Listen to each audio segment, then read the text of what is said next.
తాజా అంశాన్ని చూస్తున్నాం. తెరాస కార్యనిర్వాహక అధ్యక్షుడు కేటీఆర్తో ఎల్బీ నగర్ ఎమ్మెల్యే సుధీర్ రెడ్డి సమావేశమయ్యారు. అనంతరం కాంగ్రెస్ను వీడి తెరాసలో చేరాలని సుధీర్ రెడ్డి నిర్ణయించుకున్నారు. మరిన్ని వివరాలు మా ప్రతినిధి నగేశ్చారిని అడిగి తెలుసుకుందాం. నగేశ్చారి, చెప్పండి, సుధీర్ రెడ్డి కేటీఆర్ భేటీకి సంబంధించి పూర్తి వివరాలేంటి?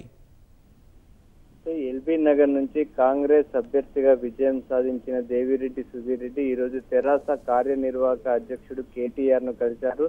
త్వరలోనే కాంగ్రెస్ పార్టీని వీడి తెలంగాణ రాష్ట్ర సమితిలో చేరాలని సుధీర్ రెడ్డి నిర్ణయించుకున్నారు.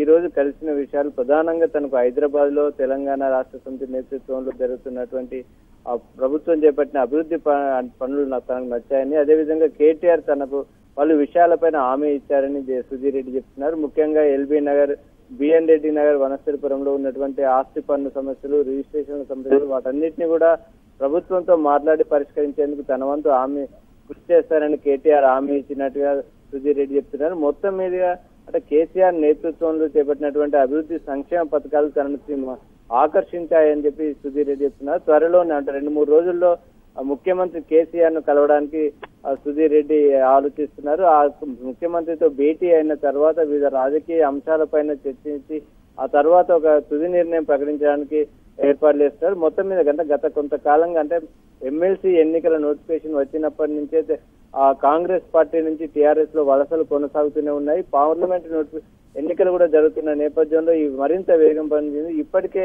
అంటే రేఖ కాంతారావు, ఆత్రం సక్కు, హరిప్రియ నాయక్, తిరుమర్తి లింగయ్య, సవితా ఇందారెడ్డి, ఉపేందర్ రెడ్డి వీరంతా కూడా కాంగ్రెస్ పార్టీని వీడి టీఆర్ఎస్ లో చేరాలని నిర్ణయించుకున్నారు. అదేవిధంగా తెలుగుదేశం పార్టీ ఎమ్మెల్యే సండ్ర వెంకట వీరయ్య కూడా చేరనున్నట్టు ప్రకటించారు. ఇప్పటి వరకు మొత్తం 98 మంది టీఆర్ఎస్ కు బలం పెరిగింది. ముందు నుంచి కూడా తాము 100 సీట్లలో విజయం సాధిస్తామని టీఆర్ఎస్ ఎన్నికల్లో ప్రచారం చేసింది. మరో 2 స్థానాలు తక్కువగా దాదాపు 100 సీట్లకు టీఆర్ఎస్ చేరుకుంది. అదేవిధంగా కాంగ్రెస్ పార్టీకి కూడా ప్రతిపక్ష హోదా లేకుండా చేసే విధంగా వ్యూహాలు కలుపుతున్నట్టుగా ఈ తాజా రాజకీయ సమీకరణలు చూస్తే అర్థమవుతోంది.